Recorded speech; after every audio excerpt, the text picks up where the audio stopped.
while we can apply the concepts to a wide portion of our client base, we have to tailor that to your situation. So we have a lot of clients that are natural gas landowners, but they all look entirely different for what's going on in their life at that time. So that meeting process is not just monotonous in the same way every time. There are portions of it that are similar where we need to gather your contact information and, different pieces along the way. But the biggest value is then trying to understand what your goals are and objectives.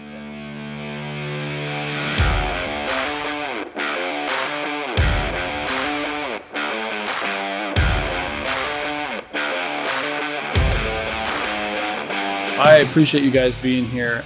So I've got Ryan Vassil, I've got Kirk Lunger, two of our superstar advisors at Stonehouse. And I asked you guys to be here because I wasn't able to be at our last live seminar that you guys were regarding the nat gas and the royalties and all the things happening.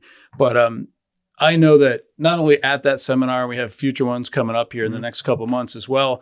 But we also have a lot of people coming through and through our door at the office and sitting down one-on-one privately with you guys and some of our other advisors talking about all kinds of stuff, right? Like nat gas is not like your typical retirement where you just work somewhere for 30 years and now you've got this one account and what do I do with it? How do I manage it? With nat gas, there seems to be a lot more potential complexities, right? And so I thought it'd be a great idea to kind of pick your brains and get an idea of not just what you're seeing at our live seminars, but anonymously share with us some of those private conversations you have, because I think there's still a lot of folks out. We talked just a few seconds ago before this started recording that there are people that are not sure. Like, I think I might need some services beyond what my skill set is, but I'm not sure. And how do I recognize that? So before I ask you guys to share that stuff, let me ask you to confirm. So we talk in our office that there's kinds of different categories or different types of people or silos, like Kirk likes to use that term, of royalty owners, right? And to be really simple, I think Ryan and I talked, there's kind of three main categories, right? So there, and I use pop culture to define things because that's how my mind works. So the first group, I would say, I'm going Matthew McConaughey here. They're the all right people. These are the folks that just have some royalties and they're pretty happy about it, pretty stoked, as he would say, right? But it's not moving the needle for them, right? It's extra money, right?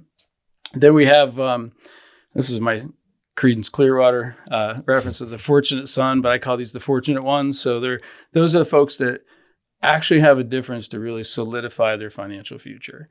And then the third category are really those people who, this is my Spider-Man. I was going to say, I'm excited to hear what the next pop culture Spider-Man. reference is. Spider-Man reference. I just watched this movie. But I guess I would call those are the people that with great power comes great responsibility. So those are the folks that are saying, wow, there's more money I ever thought I'd have.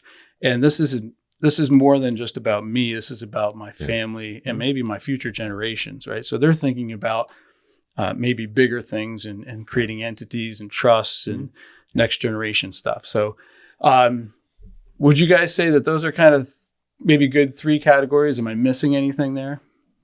No, I agree with those mainly. I put them in sort of different titles of those categories, but mainly it's you got to use my titles. Yeah, right. Would you say, Ryan, that the folks in the all right category, the little extra money, so those might be folks that we might not be able to help move their needle, right, or change them because there's just not enough there to make a difference. Now they might have other stuff, right? Yeah. But I mean, so it depends what else they have going on. But when it comes to royalties, would you say like those are the folks that, maybe come to these meetings, ask questions, but then realize I don't really have enough to Yeah. A lot of them are more focused on the debt payoff. So they might be just younger in age. Age is a huge, that's a good point, factor in that. So if they're younger, they're probably not banking on royalties for 50 years, right? If they're still working, they're still earning a paycheck, they get some extra income from it. So they might pay off the mortgage quicker, pay off cars quicker, put in a swimming pool, stuff like that. The fun spending that, we call it, which is totally fine. We can help you, budget that stuff. And then down the road, if that's already done, you can only have so many side by sides as our clients now. Actually, you probably can't have enough. But I don't know. I've seen people try breaking the record on what they can fit in their pole barns, their new pole barns. Yeah, right. Yeah. So that's where we would plan and say, here's how to prioritize your debt payoffs, and then after that, how do you think about saving and investing more for the future? Yeah, that sounds fair. Yeah, I think we get fewer of those types of clients because a lot of times I think people are still in the self-management mode where I'm paying down my debt, I'm doing some home improvements, or able to make that purchase where I know I can afford it because I have the money here, I've saved it up, and I'm just writing a check. I think there's a lot of people coming in that are in phase 2, which I don't remember your analogy of what you were describing those. That's the fortunate ones. Yeah, right. So I think that covers a lot of people that we're seeing. Okay. Because they may be just now in the fortunate spot where they're looking to top off their retirement or their savings or start really going from buying the stuff to building the wealth. Yep. But they may be on the early side of going, am I ready to start gifting and giving? And in that third phase that we see with others, which we are seeing more of those people come in. But I think phase 2 is probably the biggest number of clients we're seeing where my income's gone up a lot.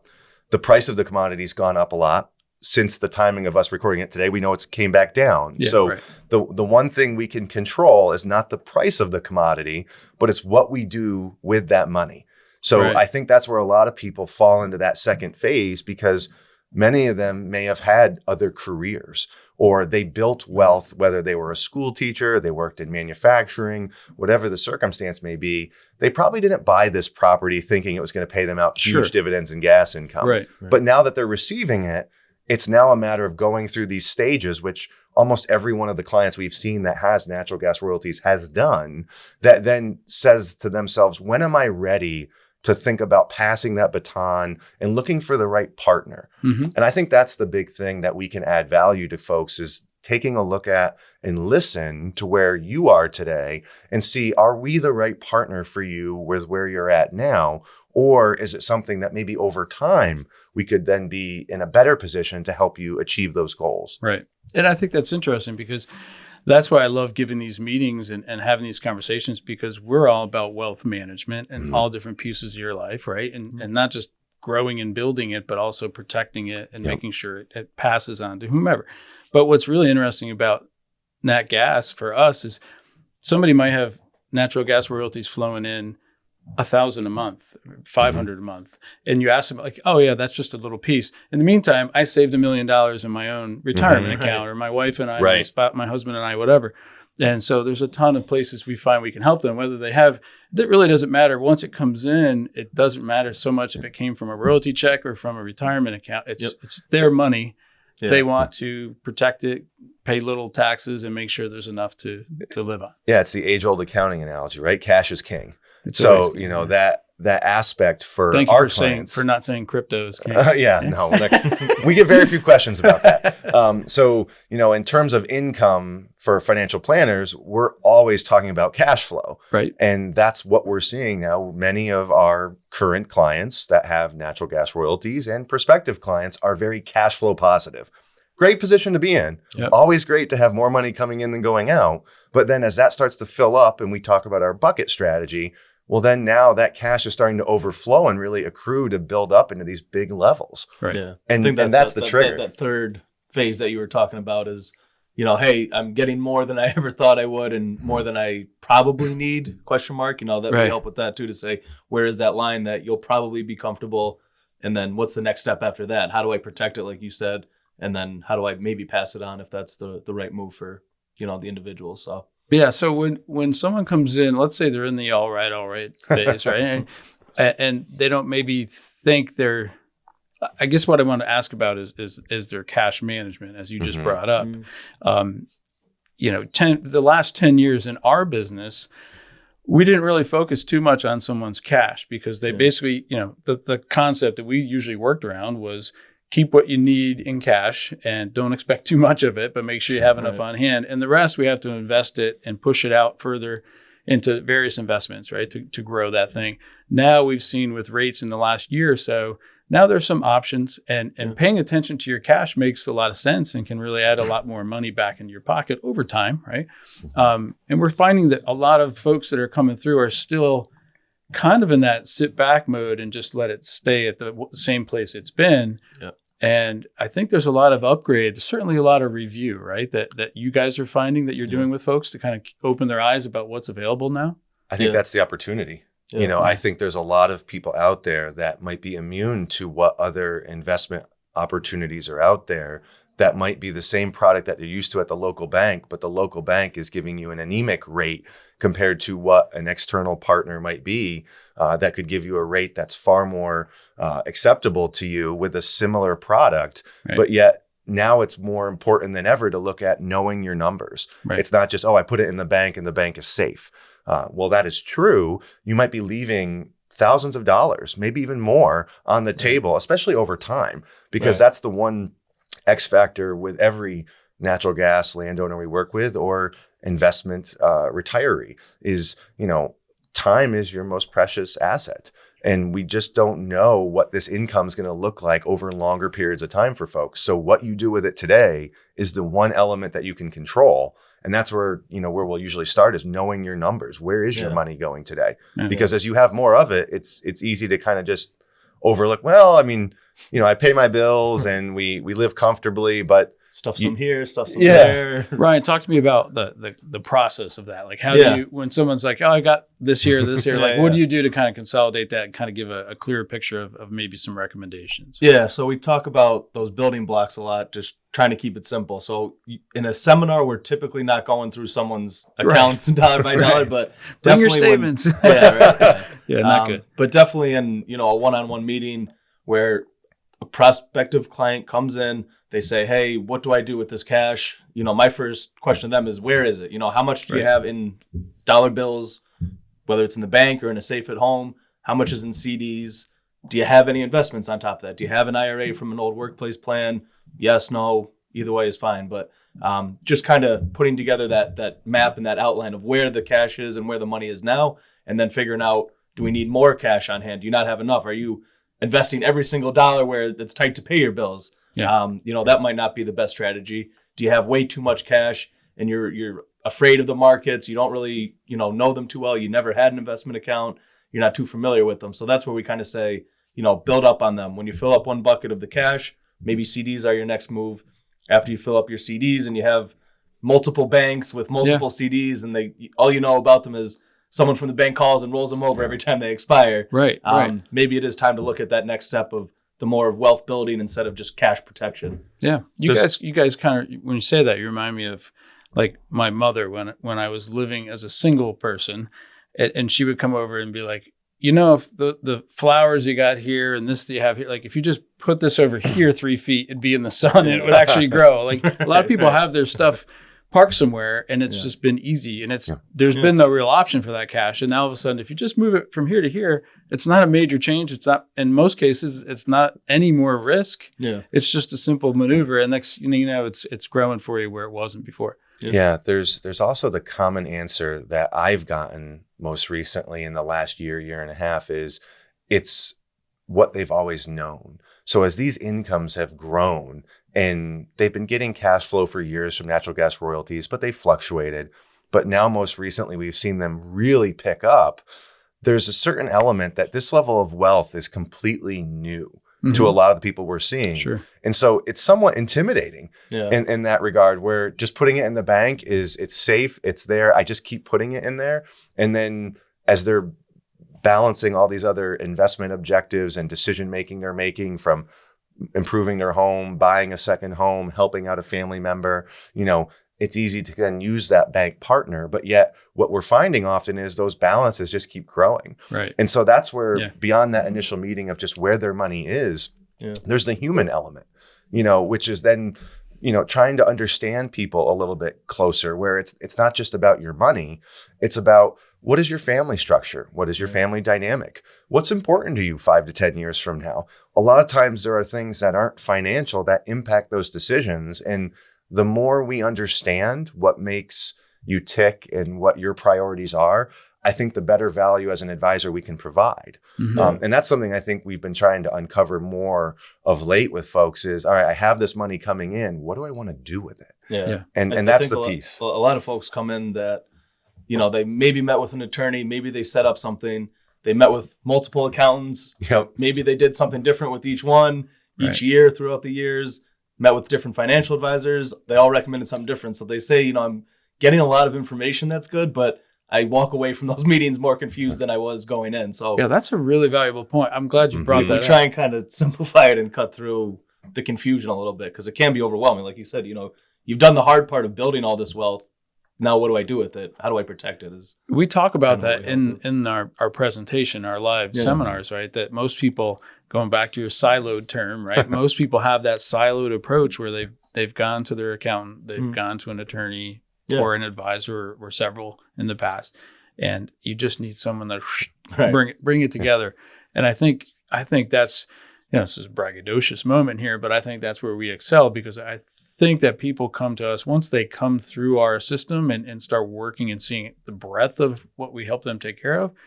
I think they're here for life. I'd like to. I mean, that's our goal, right? Yeah. And so we need to be offering all these things that you're talking about. So let me ask you this: I'll toss it up for lightning round, see who wants to answer it. But you can't talk too fast, Kirk. I know you like to talk. Get excited. Yeah.